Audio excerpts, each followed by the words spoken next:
Hello, everyone, and welcome to this week's edition of the Geeking Out podcast. I'm the Athletic Geek, and today I am honored to be joined by the promoter and founder of All American Pro Wrestling, Sean Chambers. This guy, if it was not for him promoting these shows and showing that there was independent wrestling with that I had easy access to living in the Southern Illinois, St. Louis area.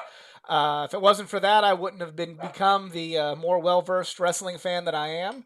So, Sean, thanks so much for doing the show. And thank you for having me. So, my standard first question with all my wrestling guests are: Were you a wrestling fan growing up? Oh, absolutely.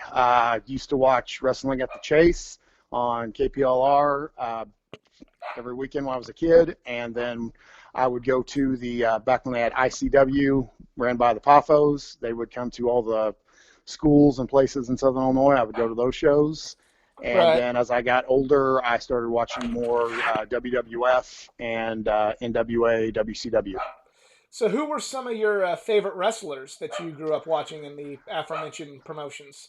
Um, well, when I was real young, back in the 70s, so I'm going to age myself, I did like Bruiser Brody. I remember him when he was King Kong Brody. Um, Later on, I became a big fan. Sid Vicious, just his character, I liked how intense he was. The Road Warriors, one of my favorites, Ravishing Rick Rude, Oh yeah. Macho Man, and Macho Man Randy Savage, of course. And then I do now. Whenever I was going to ICW shows, I still have a lot of pictures, of Ronnie Garvin and Leapin' Lanny Poffo. It's He actually was one of fun. my favorites when I watched ICW. It's funny. And some people who have heard every podcast probably heard the story, but I know you haven't. When I went up to Chicago for All In, they had a convention attached to it, and I got to meet Leapin' Lanny, and he kind of goes like, "So where are you from, young man?" In that Leapin' Lanny voice of his, and I said like, "Well, I'm from here. I'm probably some of the area bigger towns I'm close to are Belleville and Carbondale." And he kind of like, "Oh yes, I know that area." And then I name dropped Tamaroa, Illinois. He's like, "Oh, absolutely, I know Tamaroa." And it's like, yeah, he's been around here because he knows Tamaroa, Uh-huh. Illinois. So yeah, it's Leapin' Lanny's pretty cool. So uh, did you have an athletic background growing up? Did you do high school wrestling or any high school sports to prepare you for pro wrestling, or? I played football in junior high, high school, and a couple years at a small college. Ran track a couple years. Played a little baseball when I was young, but I did not wrestle in high school. Okay. Uh, so when did you get it in your head that you said, "Hey, I want to attempt to become a professional wrestler"? Oh, it's kind of a long story. I got it in my head probably in my early 20s. What happened? Again, this is going to be a bit of a long story. Right. I got one We of got those nothing but wrestling. time. Okay, one of those wrestling rags, and on the back, a picture of Rick Rude on a telephone. You want to be a pro wrestler? Call this number. So I call it, and it was Boris Malenko's Wrestling Academy in Tampa, Florida, Oh wow. and they had me mail in the stuff and everything, and I talked with Dean Malenko over the phone, and they're like, "Yeah, you're great size and shape. Come on down." So I packed up everything I knew or everything I owned and drove down there. Um, got a hotel room for the night. Went, met with Dean and everything, and like a fool, I had been dating some girl and thought I was in love, and ended up turning around and coming home. Um, so it was kind of done and over with for a while, and then I had learned. I don't know how I learned about it, but there was used to be a promotion called NWC, National Wrestling Coalition. It was based out of Olney. Okay, It was I've the heard of that. Yes, it was the predecessor to both IWA and IWA Productions, basically. And a guy named Bud Chaplin, who wrestled as the Red Baron, he worked there. So I started going there on the weekends and doing my training, and then I would work security at the shows. And Bud, used to run Southern Illinois. Well, then I ended up getting a job, a full-time job, where I had to work weekends, and my days off were like Tuesday, Wednesday. And so Bud's like, well, if you want private lessons, it's going to cost you more. So I did that for a few weeks and I just quit doing it and just kind of fell out of it for years. And then down the road, I ended up getting acquainted with a guy he used to wrestle as Hot Stuff, Tony Storm. Actually, And but not to cut you off, but what year was all this? I forgot to mention that. I think I believe I first went down to Florida in '92, and then I remember it was around '95 whenever I went and started training with Bud. Okay. Right. And then later on, a few years later, that's when through my work, I met with Tony Storm, and I don't know if he knew anything because he kept dropping hints about pro wrestling and kind of, easing his way into the conversation with me. And I kind of got the feeling that maybe he had known that, I was interested or something, but after talking to him and a lot, I finally went over to it was a storage shed with a ring in it, and Homicidal Stephen Davis had been training people, and they'd been running this Attitude Championship Wrestling, and I thought, okay, I'll give it a shot, and I started working out with Stephen Davis for a little bit, and then I thought, well, I'm learning a lot, but I kind of wanted to speed things up, so I took a week's vacation from work and drove down to Nashville, Tennessee, and there was a guy named Stephen Dunn, who you might know him from WWE as part of the tag team Well Done in the '90s. Oh, really? And, yes, and well, do you remember when Scott Hall made his debut as Razor Ramon, and he went and they started the Outsiders angle, and he showed up on Nitro? Yes, yes. Okay, the match that he interrupted was Steve Dahl and some other guy. And Mike Enos, I believe. Yes, and so that Steve Dahl, he had a place there where he was training people. So I showed up, and I can't remember the guy's name that was training, but he did some spot work for TNA here and there, and I spent a week there. And he's like, well, what do you know? And I showed him all the stuff that Stephen Davis showed me. He's like, well, what do you want me to do? He goes, if he's shown you all this, you should know. And I'm like, well, show me how to put it all together into a match. So we did that, and then after that, I go back, work more with Stephen Davis, and then I ended up going down to Sykeston, training with a little bit with Donnie Six and Stephen and Edmund McGuire, and Playboy Paul Rose was there, and that's pretty much how I got my training. Oh, it's all interconnected. I really like. Really Yeah, like that. I mean, it's like I went around to all. So I mean, I'm kind of like a conglomerate of several different trainers. So when you're, before AAPW starts, you're on the independents, you're wrestling, how far did you travel from your home base, your hometown? How far did you go for a booking? And then do you have any fun road stories of just being an independent wrestler? Most of my bookings were in, Tennessee, around the Nashville area. Did a few in Kentucky, Indiana. I did go to Chicago once, and then, Missouri. I've never really gone any farther than that. Okay. As far as road stories, the one that sticks out in my head the most was Edmund McGuire and I went down to Lebanon, Tennessee, which is just outside of Nashville, to work a show for Mike Searcy. Mike had split off from Burt Prentice's USA Championship Wrestling and was doing his own thing. So, and of course, he knew me from when I worked with USA, and he was booking me on occasion, and I took Edmund down for a show, and during my match, it was a tag match, and I wear contact lenses, and in the course of the match, my opponent had like this broken off mop handle or broom handle or something, had me down and starts digging it in my eyes, and it pretty much tore my contacts right out of my eyes. So now we've got to get home, and it's dark, and without my contacts, I mean, I'm not totally blind, but I can't really read road signs too well. So I'm like, Ed, I need you to drive home. So we hop in my Jeep, and Ed kind of looks at me. He's like, I don't know how to drive a stick.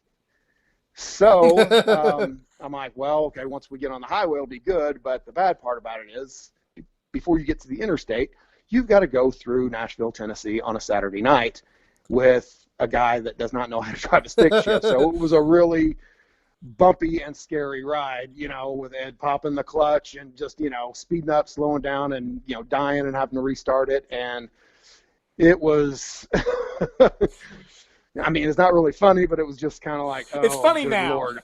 Yes. I mean, from then on, I started taking a spare set of glasses in my gear bag. I think the big question we got to ask at the end of all that is, now is Edmund Livewire McGuire proficient in driving a stick? That I'm not sure. I don't know if he's ever driven one since. Okay. One of the things I asked Livewire and was in your travels. I'm sure you've come across a lot of, and you can't see me doing the air quotes, but the big name talents. Kind of some legends that maybe weren't in WWE or TNA or WCW or ACW at the time. Do you have any? Did you get to wrestle any names such as that stick out in your mind, or have any fun stories with some legends, or maybe on the flip side, somebody who was up and coming while you were on the independents?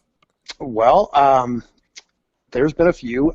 Now when I was promoting AAPW, I never booked myself against that because, to me that was selfish. It was about the boys, so I was not going to bring in a star and be one of those promoters that books myself against a star. But Right. before I was promoting, I did well. I wrestled Chuck Taylor once when he was still. I guess he and Ricochet got booked on a show with Burt, and we were in DeSoto, and Chuck was still really green, and I wrestled a match with him.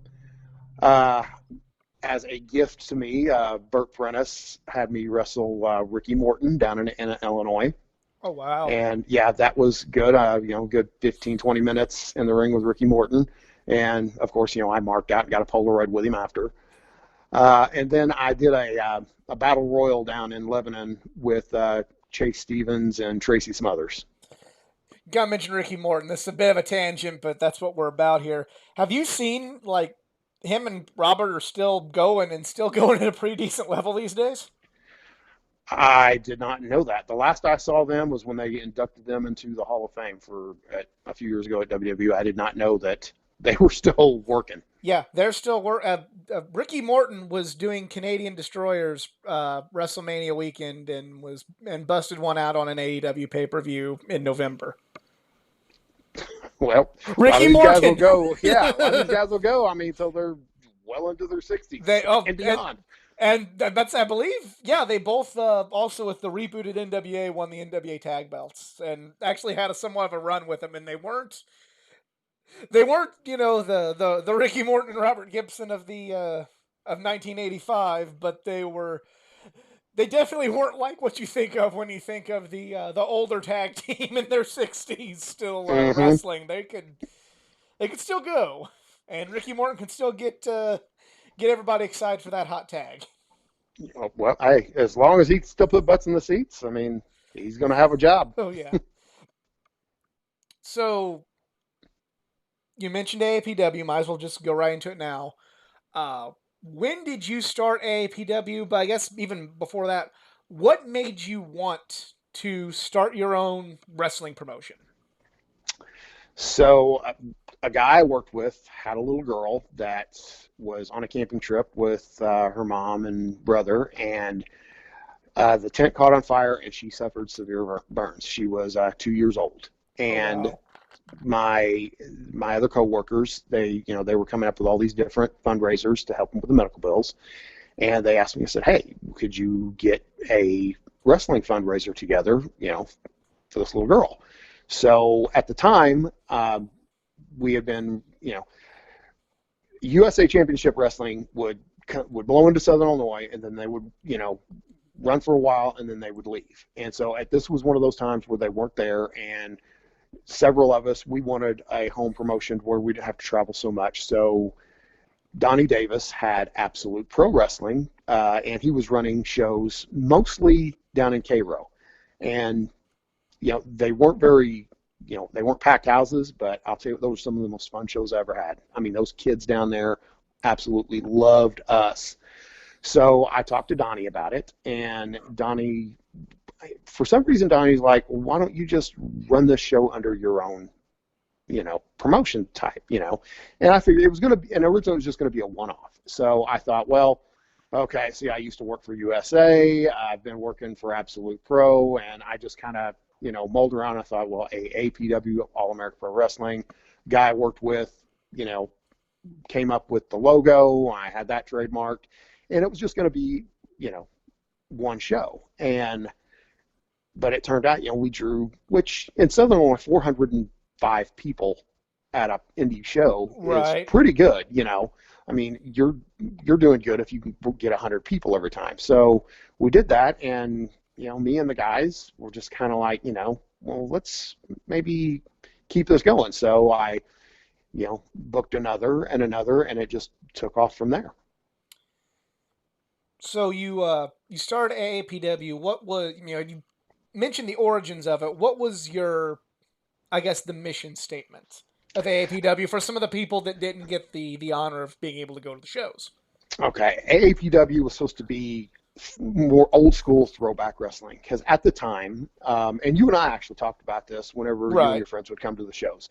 At the time you had a lot of these indie promotions. They were doing what, for lack of a better term, they were calling it the new school wrestling. With lots of spots and high flying, and you didn't, and even on TV it was either more hardcore, new school.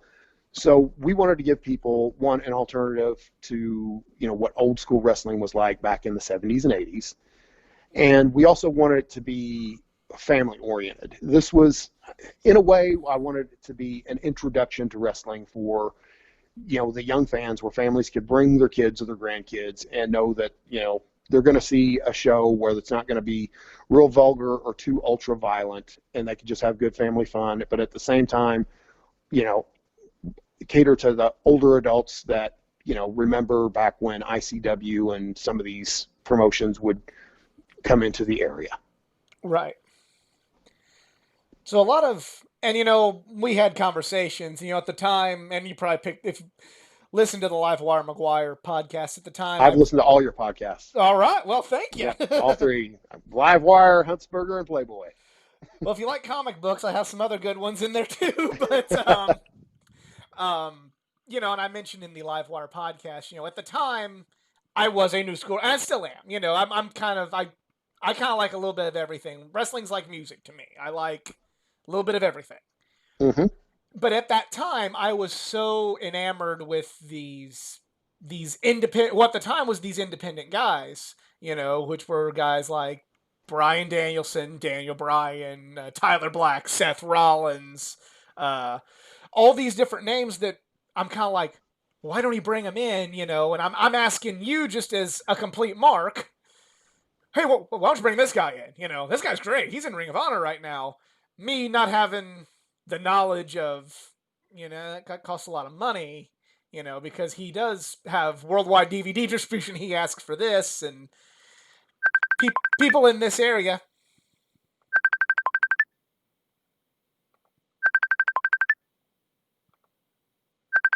Oh, hello? Hello?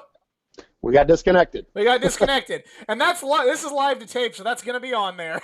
All right, sorry. I was I don't talking know to what happened, I but was talking all to of a sudden you were myself on gone. there. I'm like, oh fuck. um, this is live to tape, so we're good. But going back to the what I was saying, I was enamored with all this hot young indie talent in Ring of Honor and PWG. Your Brian Danielsons, who went on to become Daniel Bryan. Your Seth Rollins, or Tyler Black, who went on to become Seth Rollins, and whatnot. And I'd be coming up to you going like, why don't you bring these guys in? These guys are hot guys in Ring of Honor right now. And I didn't have the knowledge at the time, or I guess the understanding of promoting that. No, these guys, because they travel, they have an asking price, and this is Southern Illinois. Mm-hmm. So, that's something, ignorance on my part, but segueing into that, or out of that, you did book quite a few big names, and for people that maybe like I was back in 2007, 2008, 2009, maybe don't understand like what kind of effort it takes into booking that big talent and just in general putting on a show, could you take us through everything that goes into promoting an independent show at your level? Okay. Well, and to go back to, our mission and why we do the things the way we do is another thought that I had too was, you've got all those people that you just named and the style that they wrestle, and people could go, know, on a Friday or Saturday night, you've got a choice of all these different places. Well, if everybody's putting on this basically the same kind of product, how do we stand out in a way to be different? So that was another reason we went with the old school. And then also, you've got to take into account Southern Illinois, Yes. because most people that aren't in Southern Illinois, even though it's Illinois, a lot of people relate more to the South down there. Right. So you've got a lot of people that appreciate a more Southern style wrestling, or more, there's places, I'm sure that there's places in Southern Illinois, and you would think maybe I'm not in Illinois anymore. I'm in Kentucky or Tennessee, or Right. just by talking to the people and just seeing their values. So we had to play to that as well. But as far as putting on a show, um, for a long time it was fun, but it got to be work. So the first thing you have to do is, is it going to be a show where we're going to try to, where we're trying to make money, or is it going to be a benefit? So you got to find the venue, which, and if it's a fundraiser, a lot of times some place will donate their venue to you, knowing that the money is going to the American Cancer Society or any of the other charities that we raise money for. Or you just got to find a place, to hold your show, and that can be difficult in Right. finding a place with a high enough ceiling, seating capacity. You mentioned the And high enough ceiling. My first show was Sparta, and mm-hmm, people had difficulty, especially a guy like Shane Rich, like had difficulty doing a move from the second rope, mm-hmm. much less going to the top rope. And that was one where I think, well, I know they brought us in. They asked us to come up there and do a show. And we Right. got there and was like, okay, and we wanted to do it for them. And I can't remember who we got the ring from, but it was a low boy ring that we had to rent from someone in order to do the show. Right. But yeah, having a ceiling, and then a lot of places, they just don't want wrestling in there, because especially at that time, hardcore wrestling was very mainstream, and a lot of people did not want that kind of violence in there. And then Right. plus, there's been other promoters in the past that weren't very up and up about things. They would come in and promise the place that they were going to pack the place with all and help them make money too, and then they would take all the money and run. So it was tough in that aspect. Then the next thing, of course, you got to book. For me, I didn't own my own ring. So, but I had deals in with a couple different people. And so I would have to reserve the ring, a sound system, make sure I had ring announcers, referees, and talent for the shows.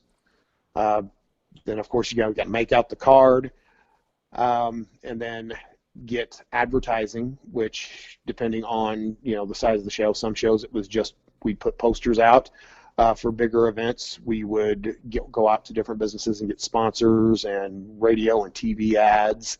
I do remember seeing a few ads. I want to say it's around January, February 2008 for seeing like ads on Raw and on Impact in my Yep, area. So, yep. I had to go to the local cable company and pay a premium to get ads put on during Monday Night Raw, oh because I wow. figure that's when most of the wrestling fans are going to see it. So I wanted ads there.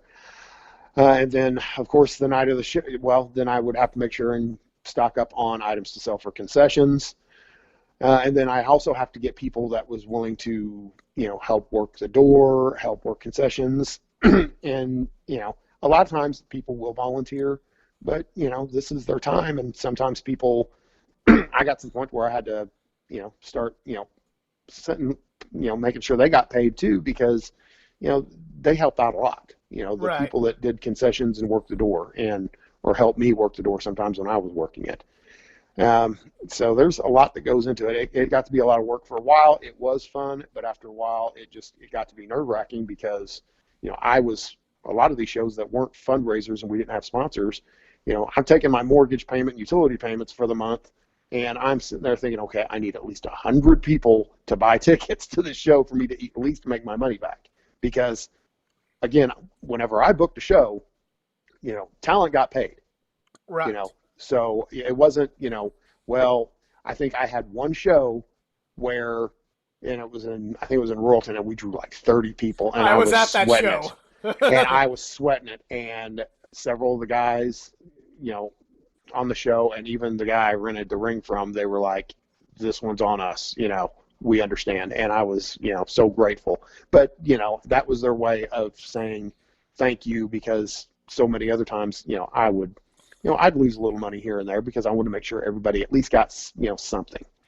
It's funny, and now I kind of feel bad you mentioned the Royalton, Illinois show. I think the show right before that was the anniversary show in Heron, Mm-hmm. and our friend JC, he drew the picture of Stephen Davis dressed like Jim Dangle from Reno 911. Mm-hmm. And I believe he's the one that drew one I have framed in one of my rooms in my house. Yes, he drew. He's done a lot of those, and go check out his page if you're just listening to this one. The Deluxe Asterisk. That's his artwork page. Check out some, if not all, of his wrestler drawings he's done. Uh, but Stephen Davis wanted to keep it, and he was so grateful. He gave all of us comp tickets. So you mentioned that, and it's like, well, crap. Stephen Davis comped our way into that show because he liked James's drawing or JC's drawing of him. I just broke kayfabe. Sorry, man. Hey, you guys came to so many shows. We were grateful to have you there. We love that you guys came. I mean, and even though we knew that our style really wasn't what you guys were into, you guys still would drive all that way. And, there were times we would even look to see, hey, those guys in the crowd, because we appreciated it. Right. And, like I kind of, and this is just coming with maturity, if I ever made it seem like your promotion, and I've said this privately to Livewire, if I ever make like kind of seem like all that you guys were doing wasn't appreciated or not something that I enjoy, that was never my intention. I was just caught up in the wrestling world at that time. But I still very much, we as much as we enjoyed some of those guys in St. Louis that brought in some of those aforementioned names, we did kind of go, these are our guys, so do we go see? I'm not knocking anybody. Do we go see Delirious or do we go to APW? It's like it's APW, man. That's our that those are our guys. Do we go see? Like I said, we appreciate it, man. We loved it. I mean, and that's another reason too why later on we tried to get um, like the Kansas City Killers and some of those other guys that we thought you guys might appreciate more, the Oh guys yeah, that were making a little bit of a name for themselves, there's because we still thought, we need to do something for these guys, even though we were old school, we've got a fan base that has a different taste, so we needed to mix it up some. And then when Chris Hagstrom came along, you know, we did it even more. we're definitely gonna get to all of that. But you mentioned what takes to book a show. Take me through trying to book one of like a big name talent, a legend, a guy who just got released from the WWE or was in WCW. What is it Well, like dealing with something like that? Because I just thought it was you called them and said, "Hey, will you work?" And they go, "Yes, sir," and they show up. But again, with my not understanding of how the world was back then, educate some people that might have been in my headspace that I was in at that time. Well, it depends on whether or not they're going through a agency or they have an agent, or if you can do them. Some guys I could book direct. I could get their number from other wrestlers. They would get me their number. Others I would have to go through, a booking agency or an agent. And usually it's pretty good. I mean, I think I had maybe a couple guys that weren't, like, yeah, I'm not going to mention any names, but we had someone booked for a big show at Rent One Park, and you know, I know I this had name because I suggested him to you, and I felt really bad. And, I hadn't heard from him, and I kept trying to call and call. And then finally, when I got through, he gave me oh, well, I've got something else going on that night. I'm sorry, I must have forgot. So last minute, I had to go, and we ended up getting, I think, Billy Gunn that night to replace him, I believe. I can't remember. But then I called someone else, and he wanted like way more than I could afford to spend. And, and he was blunt. He's like, he basically told me his credentials of what he's done, which, he had, but, I was like, thanks, but I just, you're out of my price range. And, you Right. know, but other times you've got to go through an agent or an agency, and you have to send them, like so much up front. And then when the talent arrives that night, you pay the remainder. So who were you booked a lot of that? You did book quite a bit of big name talent. Yeah. Who were some of the ones that were like good? Like we're going to go in the positive direction first. Who were some of the best people that brought in? Good, easy to work with. We can tell everybody Well, that these are good people to be around if you're an independent wrestling promoter. okay. And it depends on what you consider a big name. It's like Chase Stevens. If you were a TNA fan in the early days, he was part of the tag team champions. He did some he jobbed out to like Big Show and some stuff on WWE. But Right. Chase is someone that I wish would have made it to WWE because I think he's talented. I think that he's down to earth, and I think to this day he still keeps in good touch with Shane Rich. Um, so Chase, all the respect in the world to him. Simon Dean Nova was Yes. really good. I booked him twice because Mm-hmm. he is such a pleasure to be around. He will do anything to help out. Um, on your podcast with Playboy, you talked about Jake Roberts. Yes. So, um, and that's when Jake was having his problems, and I thought, you know what, I'm going to give it a shot. And I remember that night, Chris Michaels shows up, and he's walking up to me, and Chris, I'd known Chris from whenever I went down to Tennessee when I told you earlier I was training, and then I'd worked with him in USA, and I started booking Chris fairly regularly. And Chris is like, Sean, I really wish you would have talked to me before you booked Jake. He's like, I don't. This may not go well, but as from what I saw, Jake was very nice, professional. Afterwards, he it wasn't him, but it was because I was communicating. In order to book him, I communicated through email, and I don't know who it was, but I I think I might have even saved that email. But apparently, Jake conveyed to the person that he was, that I booked him through, what a wonderful time he had, and they sent me a very nice email. Awesome. Yeah, and she was telling me, I don't know what happened to that show, but Jake really appreciated it, said he had such a wonderful time, and thank you. And so I really like that. It's been told that he wasn't completely sober, but he didn't. He conducted himself professionally. He put on a good show for me. That's what I can say That's about awesome. Jake. And it just Um, makes it even better to see how far Jake's come when you hear. yes, it does. I mean, the Anvil Neidhart sticks out in my head. He was kind of fun to have. Uh, I didn't even know you booked Anvil. the very first AAPW show in Heron. Oh, really? He tagged with Lucky Dane and against, I think it was against Stephen Davis, and I can't remember who else it was, but yeah, he was the first name that we ever booked. Uh, Gosh, and a lot of the TNA talent, they were cool to have. They were all, you know, Billy. Now, I'll tell you, now the funniest one and probably one of the best nights was when we had Billy Gunn and Kevin Thorne.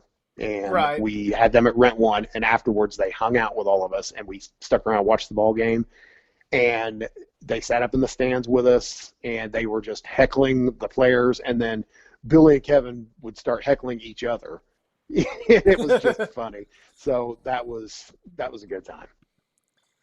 It's funny you mentioned that because when you guys booked the Rent One Park show, like there was quite a you know in our group were like, "Holy cow! That they've made it." Like Hmm. that's how we felt about like, wow, this is it. This is gonna be them at their peak. They have made it. They're work because for those that don't live in the Southern Illinois area, we have an independent Frontier League baseball team, and but their stadium is really nice. And we're like, wow, if they can actually book that stadium, they must be doing. They're off to the races. And you kind of mentioned, you wanted to bring in some different sorts of talent um, to kind of suit our taste, and we appreciate that. Around late 2009 was really when I felt that you guys really turned a corner in terms of just the product. Where I'd say at least the stuff you were doing. Like I remember it was Chris Thomas and Livewire and Shane Rich turning to the bad side, and things of that nature going on. Mississippi Madman and was doing real well. Like that's when I was really like legit enjoying all the shows and just saying like yeah, this is great. This is as good as with the exception of not getting that talent we were gaga over at that time that were big on the indies. Like these shows were in quality with everything we'd go to the Metro East to go see. So I wanted to make sure I let you know that you guys were doing just phenomenal work then, and I really appreciated those shows. Well, I'm sure all the guys appreciate it. Actually, I know they appreciate it. So there was a period of time where AAPW kind of, going into the 2009, 2010, kind of went away. And then eventually Chris Hagstrom and everybody came along and they found a way to get AAPW on local television. You don't have to go into any detail you don't feel comfortable going into. No, But I'm comfortable going okay, in. take me through what was thought to be potentially the end, and then how it ended up just kind of ushering in what some would consider to be, even though it was the last run of it, the golden age of AAPW. So we talked about that show that we only drew 30 people in Royalton earlier, and that was right around that time. And we had done, I think it'd been like maybe, I don't know, 3, 4 shows where we just weren't drawing because on average we would do anywhere from 100 to 130 on average, and then we would a big show would pop off and we'd draw a few hundred people. But it got to where it was several shows in a row. And I had met Chris Hagstrom several years ago Did whenever ring I announcing, was, if I recall correctly. yeah, I Okay. think Chris came in and done some ring announcing, but I'd actually met him many years prior to that because he came in and started trying to train a little bit with Stephen Davis. And then I guess I don't know if he moved away or what the deal was, but he showed up again and, he's done some ring announcing and he talked to me. He's like, have you ever thought about getting on TV? I'm like, well, of course I have. That's, wrestling is made for TV, but I knew nothing about it. Well, Chris, I just knew that he had a background in radio because he used to work a DJ at a radio station for a short period of time, but he had something to do with the the television radio program at SIU, and he basically said, if I can get this done, would you want to do it? And I was like, go for it, man. Whatever you want. And not long after that, he had told me that we were gonna film a pilot at the studios at WSIU or at SIU's TV. I guess it was WSIU TV station or whatever it was, and Right. he got it set up, and it started from there. And and somehow with his connections with Kevin Huntsberger, which Kevin, as we all know, is a huge wrestling fan and will do anything to not only promote AAPW, but he will promote any indie wrestling. Um, and Chris got us on TV, and we were just like, wow, So you would have to talk more with Chris about the details of it, but Right. he got it done, and and he did a phenomenal job as far as, when I saw the product on TV, I was just like, this just isn't some, guy with a camera or two just, half-assing it. I mean, it is very professional looking. It looks better than a lot of other stuff that's out there. And just on a personal note, as much as I love Black Diamond Harley Davidson as a venue and how it was able to hold more people, I really like the studio. It just made the whole thing feel like Jim Crockett Promotions or Memphis TV to me, and that's kind of kind of the vibe. Your original mission statement. I'm like, wow, this suits it being in like a studio like this. I really like the pilot, but I also know that there was more potential for more people at Black Diamond.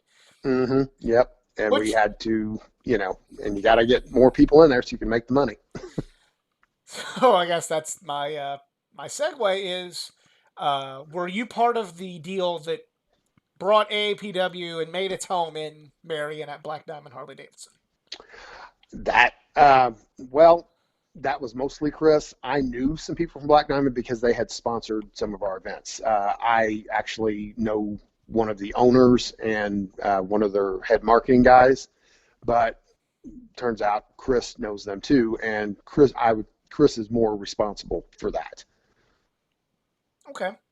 So Um, I mean, I knew them, and they've been more than generous with a lot of our, well, not a lot, every one of our fundraisers. They've been a sponsor, so they were cool with it. And again, this is something you would have to talk more with Chris on, but right. I give Chris anything that has to do with AAPW collision. Chris, deserves all the credit in the world because what he did production wise and getting that done was amazing. Oh, okay. We mentioned that when Collision and all that began, um, give the credit. What were you like? Did you still have creative input at that time, or was what when Chris started kind of producing more? What was your role as far as the direction of AAPW? Well, before the pilot, when things were, we weren't drawing very well, I thought, what, maybe we need to have something fresh in here. So I had always had the book for AAPW. I mean, it was my promotion, so I did the booking. And there was a guy named Golden Boy, Greg Anthony, that I had been using on shows, and Greg and I, we talked quite a bit, about wrestling. He was very knowledgeable. I liked his, I liked his thought process of, what he thought a good wrestling show and match should be. And I mulled around with, the ideas of, okay, who I want to give the book to. And, I'm very old school in that, as far as the AAPW title, there were only two people that were not. We had a core roster of guys. They Hmm. were almost on every show, and I'm kind of like that. I'm not going to put my belt on someone that hasn't earned my trust. So Right. the only two people that and actually one of them became one of the core guys, but Sean Schultz, Yes. because Sean had earned my trust. We had a really good And business Sean was relationship. great. Yes, he was. And then, I trusted, and I knew that he was eventually going to become part of the core, but Mississippi Madman. Right. So, Just little segue on Sean Schultz, because I don't know when we'll get to talk about him again. Uh, I remember the first time Ring of Honor came to the area in Collinsville, Illinois. hmm I was front row for that show, but Sean Schultz wrestled a dark match, and I thought to me like one of the coolest things because he knew me and the guys from going to all the AAPW shows. He was working heel, but he still high fived all of us because he recognized us, and I thought that was really really cool. It's like, yeah, it's our boy, and kind of getting to see him and get an opportunity like that and actually kind of recognize us. I thought that was really cool. Sean, he was great talent. yes, Sean was, he was extremely reliable, and he was a great talent. He was good on the mic. He was great in the ring.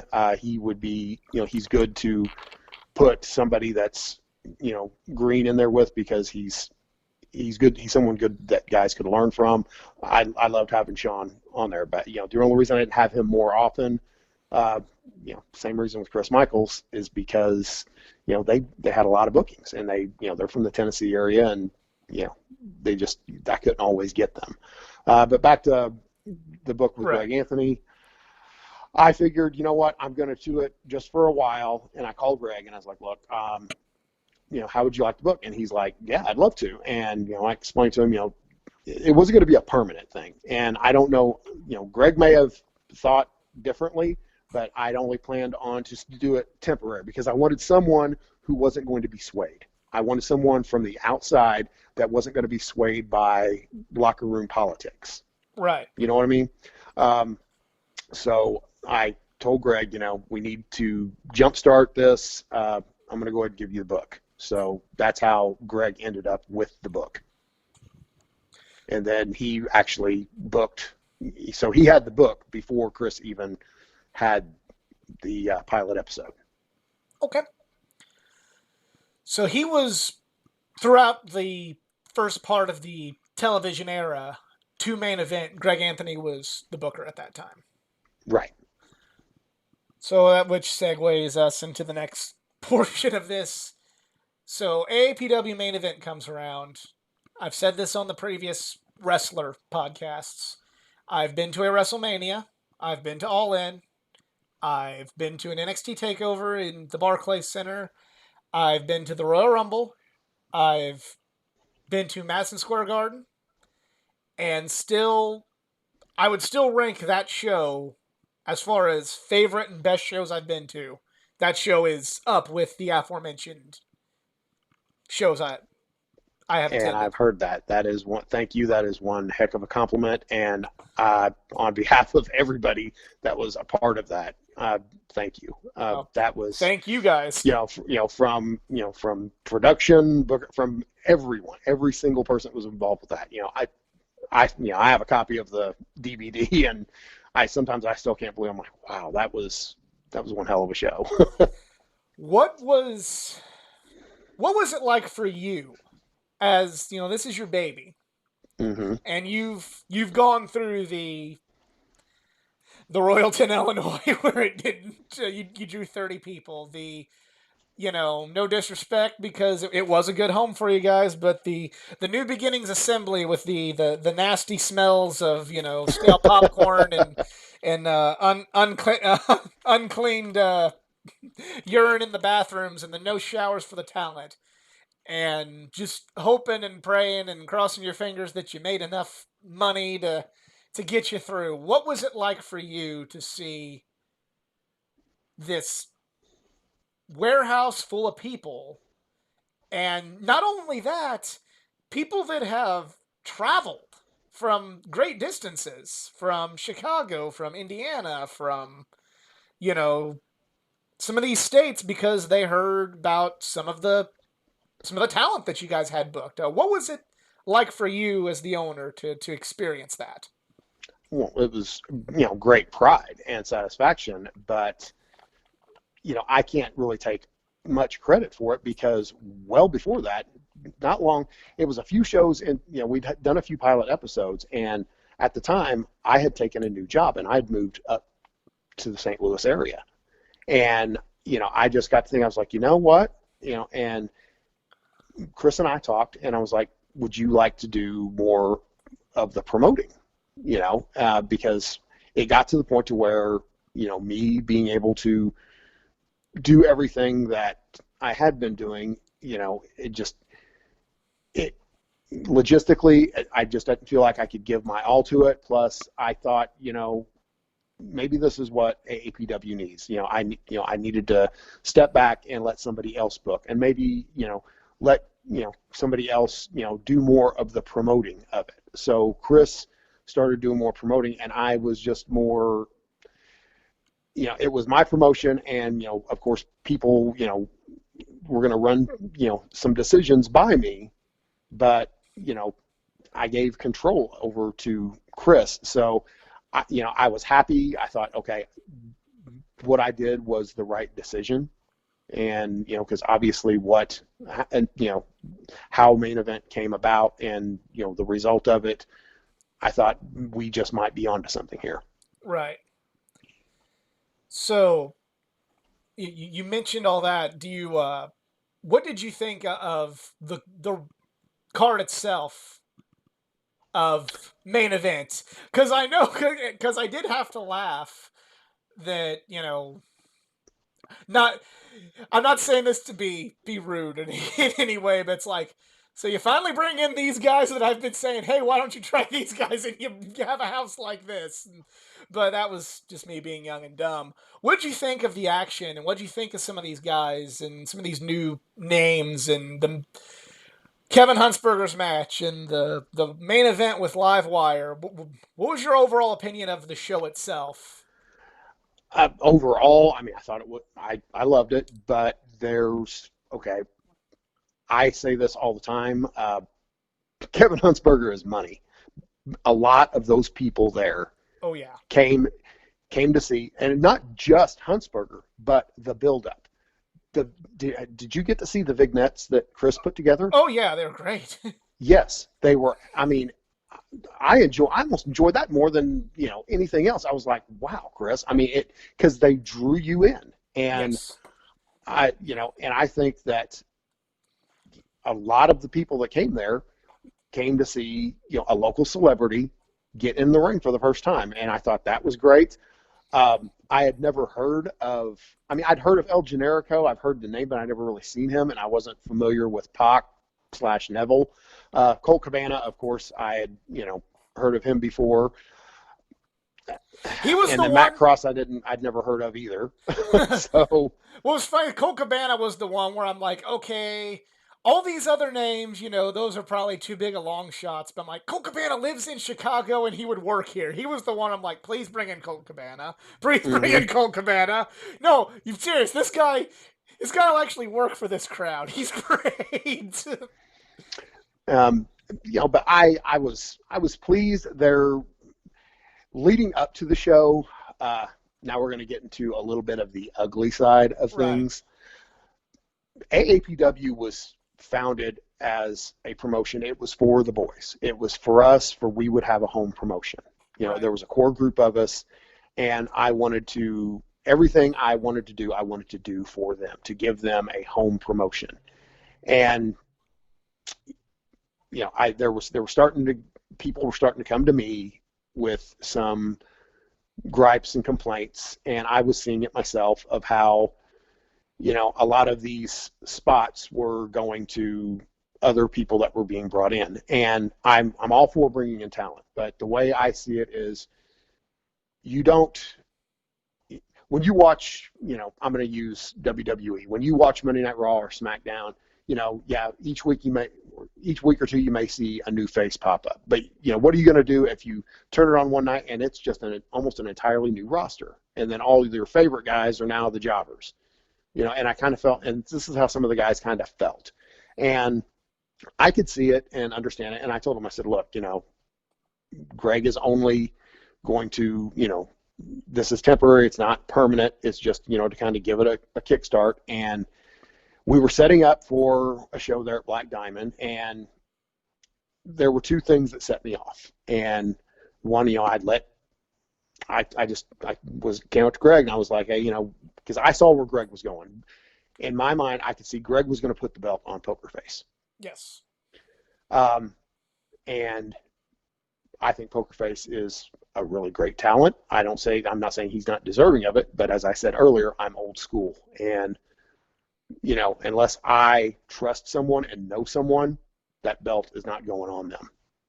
because we all know the dirty side of wrestling and what could happen. And and it's nothing personal against Poker. I think he's a great talent. I'd book him again in a heartbeat, but I didn't know him, and so I saw that happening, and I thought, so I was starting to get a little nervous there. And then when I approached Greg and let him know, everything that you've got, planned out on this, you need to kind of wrap it up, because when we start season 2, I'm giving the book to someone else. And he basically said, no, you're not. And, that right there was the nail in his coffin as far as I was concerned. And, again, I like Greg, but, that did, and I had a talk with Chris, and, Chris, you know, although Chris, kind of agreed, Chris is very non-confrontational, and it made him very, very uncomfortable. Right. So, so I mean, going back to main event, the only thing that I didn't like about main event is I wish that a few more of our guys had, more prominent roles on the card. Right. I think that, and when I'm thinking of your last podcast with Playboy. Playboy Yeah. he was one of our biggest draws. I mean, Yeah, as absolutely. far as whenever I would go all over Southern Illinois and I would put posters out, and people would ask me, are Playboy and Gaylord going to be on the show? And, Playboy was, he was never our champion, or never, he'd only maybe done a couple of main events, but he had a character. He was an entertainer. He Hmm. and Gaylord both. And I just kind of felt like he was wasted on our, during the whole AAPW collision area. I think that we should have had Playboy and Gaylord as far as that entertainment aspect, and then just a few others on there. I wish that they had more of a role. Right. So, because we got a little bit more time left, we can be able to get into this a little bit. So, Poker Face and Golden Boy, they're gone after main event. Yes, And and I took a lot of heat for that because I did it as soon as the show was over, and yeah, I know that was because that was our high point, and right. here I am telling Greg, you're done, but I needed to do it because I knew that there was going to be a booking meeting shortly after, and I wanted to, let him know Greg Right. is no longer the booker, and it had to be done, and it's just one of those where somebody's got to do it, and it's got to be me. Somebody had to be the bad guy, and I don't enjoy, crapping on people like that, but I had to get that book, and plus I had promised Edmund that someday he would get a chance to. Right. So So we go into the rest of 2012. Um, what was you tried some new things on the television show. You have do some really creative stuff with Mike Masters and Livewire McGuire going into your big summer show, Summer Chaos, and hmm then uh, we see you get a little bit more involved on there as kind of the well, you gotta mention, somebody's got to be the bad guy, and while you weren't like completely in Vince McMahon territory just there, you as a character on the show were beginning to make some unpopular decisions. What led you to finally go in that direction with your character? Chris That's and Ed, it. yes, Chris and Ed. I mean, they came up with this because, as I said, I had backed off and I let somebody else book, and I was letting Chris promote, and Chris was, you know, getting his creative ideas in there as well, and they asked me to do that, and of course, I'm gonna contribute any way I can. Did you have any ideas for how you felt the progression to Sean Chambers, the nice guy promoter, to Sean Chambers, the bad promoter? Did you have any ideas on where you wanted to go with that, or how you wanted to build towards, few unpopular decisions, but you're not the bad guy? Do you have a vision yourself, or was it all just kind of, were you just doing what they suggested to you? I told them that I did not want it to be like, I did not want to be another Vince McMahon and make, because the show was about the wrestlers, and it Right. shouldn't be about me. So that's why I wanted to be, my character was sporadic, and I wanted to keep the fans guessing. I wanted to I didn't want it to come out to like I was a heel, but I wanted fans to question, okay, am I right in what I'm saying, or am I, where am I going with this? Am I really a good guy? Am I really a bad guy? And we wanted to keep them on edge as far as which direction am I leaning about It, things. it kind of, when it began, it really reminded me of it was 91, 92 when Hulk Hogan, he cheated to win the title from the Undertaker. And Jack Tunney, who's normally just kind of the guy, he comes out, makes an announcement, and he's gone. He had to make the unpopular decision to strip Hulk Hogan of the WWF title because he's like, well, I mean, he's Hulk Hogan, but he did cheat.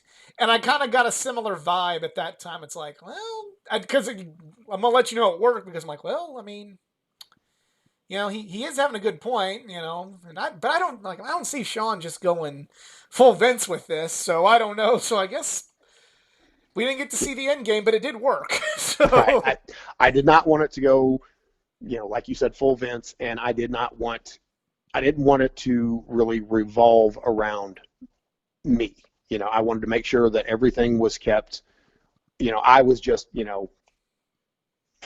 a supporting player in the whole story. That's right, that's all I wanted to be. I did not want it to be to where the focus was on me because I don't want to be that kind of promoter. right. So fast forward to what unfortunately became the last show. First cage match that I recall in AAPW history. You can tell me whether I'm wrong or right on that one. Um, Mike Masters, Livewire McGuire. Livewire's trying to get the belt back. You interfere in the match. You interfere on behalf of Livewire McGuire Mm-hmm. and tell him, there you go. And Livewire, being the honorable man of the people that he is, he doesn't want the win that way. So you hit Livewire McGuire. Mm-hmm. So what was planned? Unfortunately, things happened, and we might get in. We might have to. We'll touch on it here, but we'll maybe get into more detail on another podcast. But what was the plan after that? I honestly can't really remember. It's been so long ago because that Right. was what, 2012. Yes. Yeah, that was 8 years ago. I That's something you would probably have to talk to Ed and Chris because I can't really remember what our long-term plan was on that. I just know that I remember the match, and I remember we came up with, and Ed wasn't going to win that way, and it was just like, you know, all right, because the whole premise was I wanted the belt off of Masters because of, all the despicable stuff he'd done, and Right. here, Ed was, you know, I figured he needed some help, so I interfere, and here he's got the opportunity to do it, he wouldn't do it, so that pisses me off, and I nail Ed. I can't really remember what we were going to go because that's when everything fell apart, Right. and I don't even I can't even remember. I mean, somebody would have to. I'm sure I would if Ed or Chris or somebody would refresh my memory a little bit, but I can't remember it because that's things fell apart so quickly. And I'd hate to end this on a sour note, but without going into, but we're going into the detail that you feel the most comfortable sharing. Okay. What happened? Uh, well, I think there was too many cooks in the kitchen. Um, I knew from the start, anybody that gets involved in wrestling and especially promoting, it's creative, and everybody wants to add a little something to the recipe. And I knew that eventually Chris is going to want to do his own thing. I just didn't expect it to happen so soon. And there was another person who was brought on board to help out, kind of the behind the scenes that I believe, and again, I can't speak for the man. You would have to talk with Chris. I believe he had a lot of influence on Chris. From other people, I've heard that this person had a lot of influence on Chris. I don't have anything personal against him, Right. because I think he did a great job of, doing with the social media and, marketing the product. But he had a similar taste and ideas that a lot of people didn't care for. And I think that he got in Chris's ear, and Chris also wanted to take AAPW in another direction too. Originally AAPW was strictly old school, and then we figured, well, in order to get to a wider audience, we need to mix it up a little bit. But I think I was under the impression that we were going to say, okay, we're going to go ahead and add this, this what was it, the X division or No limits whatever it division was, in the no limits division. Okay, we were going to have that, and we were going to bring in a lot of new school, but old school is going to be the base. And I think that Chris started leaning towards, well, we're going to kind of have less and less old school, and there was just differences. And I was just informed one day, what, we're going to, they're going to start this Collision Pro Wrestling, and that's it, and and there was, some, some hard feelings there for a while. I mean, Chris and I since have, we've talked about it, and I understood that, I knew that someday he would. I didn't think it would happen then, because it seemed like we were still climbing, Absolutely. And And that was my exact, as a fan, when right. I heard about that, I'm like, the first thing that I said was, they were fucking rolling. Yes, we were. You And know, that's what really was so, because, I didn't really keep up with it, but from what I heard with, the Collision, it was very short lived. I mean, I think by May or June it was done. And, after some time had passed, and I don't want to speak for Chris Hagstrom, but in retrospect, I think Chris and I, AAPW was better with Chris and I working together, even with our differences, than it ever was when it was just me or just Chris. I think that I think we balanced each other out. And if we would have found a way to, coexist and continue having an exchange of ideas, there's no telling what would have happened with us. so for the sake of not ending this on a downer, let's talk about this past December.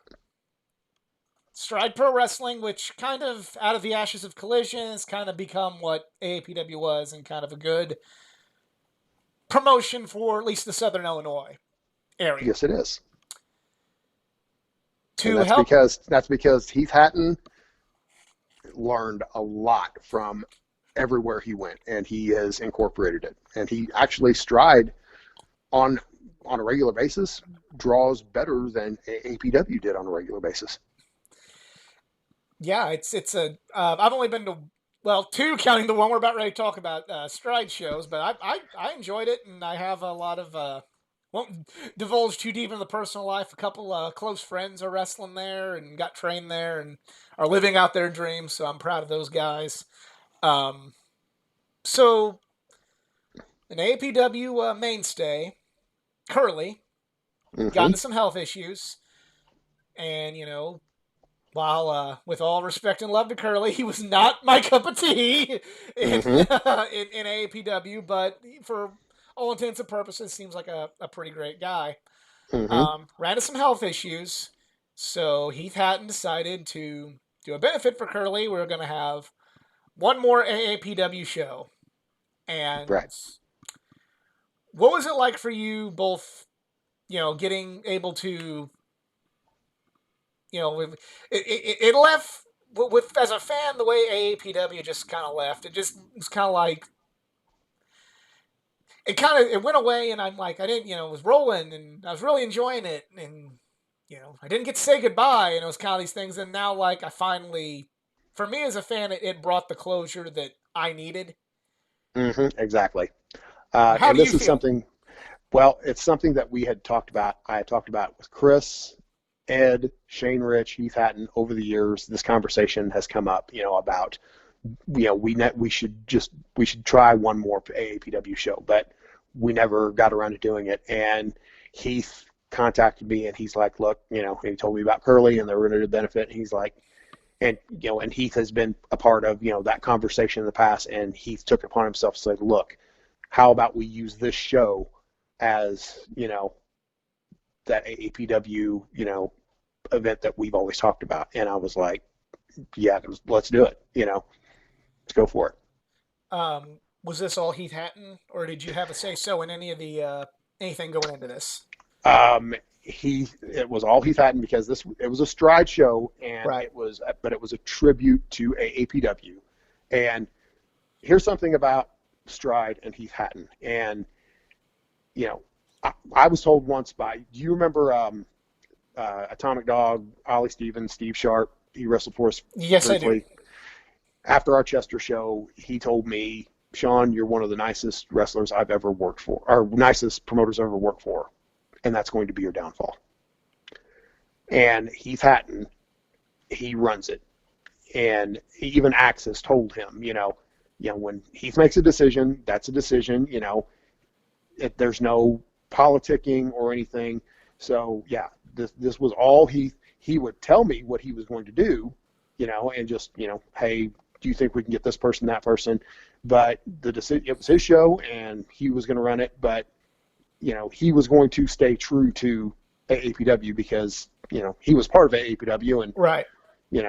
Was and he that his wanted everybody first to be a part match of it. with Carnage in West Frankfurt in December 2009? Was that his first match, or was that one of his first matches? It was one of his first matches. He Okay. actually he wrestled Carnage up in NWC in Mason, Illinois, once, I believe, too. Okay.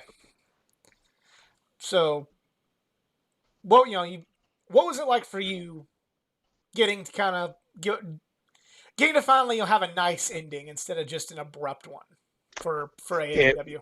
it was great. It was a reunion. It was nice just showing up and not having to do all the work, and it's like me because Shane Rich, he ran his own promotions there for a while up in Muscoda, Illinois, and me and him are just kind of sitting back, making fun of Heath, because he's here and there, and everybody's pulling you every which way, and Shane Rich and I are looking at each other going, yeah, this is nice, and I have to deal with stuff and just to be one of the boys again. But as far as the show went, it was great seeing everybody. It was great, like. Yeah, I was surprised Brandon Espinosa showed up. I thought that was awesome because I hadn't seen SB in years. So I loved it, that he was there, and it was. You said it best. It was a nice closure Yes. for everything, and yeah. and Chris got to play the heel, which was something that he's always wanted to do, which was kind of cool. Ask Edmund one of these days about my reaction to all of that going on. I'm not going to tell you here. I'm going to let you hear it from him because me and him were we were off in the back talking while this was going on, and I think both of you as performers would appreciate it. So I'm just going to let him tell the story next time you get to talk to him. All right. I'm sure he's going to be texting me as it's over going, how did it go, man? Oh, he's going to love listening to it, hearing my dog bark and hearing me talk to myself for an awkward 30 seconds. Because I'm on a shoestring budget. This is live to tape. So, but thank you for agreeing to do this. And, we've talked about bringing you back and, doing some more collaborations. Love to do that because AAPW, while, like I said in Livewire McGuire's interview, maybe at times I was a little too smart for my own good to not always appreciate the hard work. Eventually, I did see the hard work, and whenever you guys weren't there as a fan, it had an effect on me. I really, really did miss it. So thank you for, 5 good years of providing me with an easy to get to wrestling show every month. Thank you for everything you've done to, help this area with AAPW, and thank you for doing the podcast. Well, hey, the thanks goes to all you guys and all the other fans because without you guys, we wouldn't have existed as long as we did. And that is it for us this week. If you enjoyed this, please give it a like, share, subscribe. Wait a minute, I don't get no word association? Fine, we'll do it. You know what? You know what? We will. I've listened to the other three, and I was like, okay, what am I going to say if he says this name? What am I going to say if he says that You know what? I went home too early. Sorry, boss. We will. I actually have it on my notes, and I went home too early. So we will do word association. This is going to be one of the best ones because not only was it one of the ones I've wanted to do, but it's one of the most earnest ones because you're seeing every blunder that ever could have happened in recording a podcast. So, All right. yeah, right there in my notes. Word association and extra outro. Fuck. All right, here are the names. Livewire McGuire. A good friend, one of the most caring, genuine, nicest people you would ever want to meet. Mike Masters. Oh, Mike. Mike's, he's another good friend. He's a great worker. He can work both heel and baby. I can't say enough. I mean, he would do, anything you ask and not bitch or complain. I loved having him on the roster. Axe Stevens. Axe Stevens / Allwart. I regret never putting the belt on him because he deserved it. He was what AAPW, him and Sun. I can't believe I forgot his name. Gaylord. His tag team partner. No, his tag team partner there. Oh God, I can't Old think School of it. Thunder. Yes. Old School Thunder. I can't even think of his name. Oh my, I hate myself. But anyway, Axe deserved to have the belt. You've had one blunder compared to my 12. You're doing all right, man. Yes, I can't believe it. But Axe deserved to have the belt. I just relied on him so much for the tag division. But Axe is, he's great in the ring. If anybody ever gets a chance to work with him in the ring, you're going to love it. And he looks younger now than he did then. Yes, he does. He's really hit the gym. Spinning off of that, Gaylord Stevens. Oh, hilarious. I mean, great character. And I mean, even, when he's out of character and in the locker room, he's always got some funny story. He's great. I love him. I mean, him and Playboy were a huge draw for us, no matter what anybody says. Playboy Buddy or Paul Rose. Sorry, I'm thinking of Playboy Paul Rose. Again, he did not really. And everybody goes through this when you're young and you're first starting out. It's like, how come I don't win more matches? How come I don't win more matches? And it's because you're the heel, and usually in these shows, more babies go over. And I think it took him a while to get it, and then he finally got it. That it doesn't matter if you win or lose; it's that you entertain the fans, and that's what he did, and he did it like no other. The Anglo-Saxon butterfly had me laughing hysterically. Oh yeah, so many times. Mm-hmm. Stephen Davis. The man pretty much responsible for Southern Illinois wrestling in the 90s and early 2000s. He had a hand in pretty much everybody's training, and he could have a match. As the saying goes, he could have a match with a broomstick and make it look awesome. Got two more. Shane Rich. Great personal friend, very athletic. He could have done a lot more, but because of his love of country and the love of his family, he sacrificed his own dreams. He's a father. He was in the military, and that came first to him. A lot of others would have been selfish and went the other way, and he did not. And that says a lot about his character. Chris Hagstrom. An undiscovered talent. I said this earlier, the production value that he did with Collision is second to none to this day when I watch, other than WWE. And I think that if he had, the money and the equipment, he could hang with them, if not do better. I mean, take a look on the internet of AAPW Collision, and you you can't appreciate it until you see his work.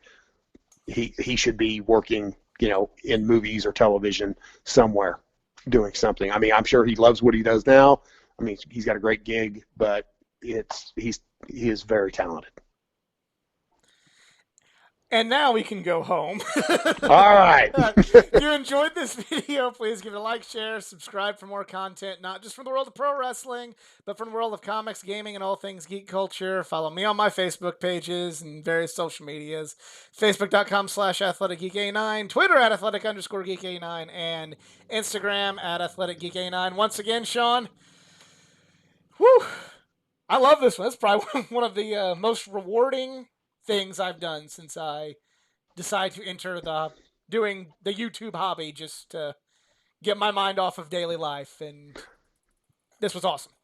Oh, it was. I mean, hell, we've been on the phone, what, about almost 2 hours or something? It's been great talking wrestling. Thank you. We have, this is going to be one of the longest podcasts. We have gone an hour and 20 minutes. Granted, a lot of that was technical blunders to show that I'm still a man in an office in his home doing this, and no Conrad Thompson or Bully Ray doing it. But I try. So let's cross your fingers and hope that you can keep the fans to listen to it all. All right. Well, thank you, sir. Thank you.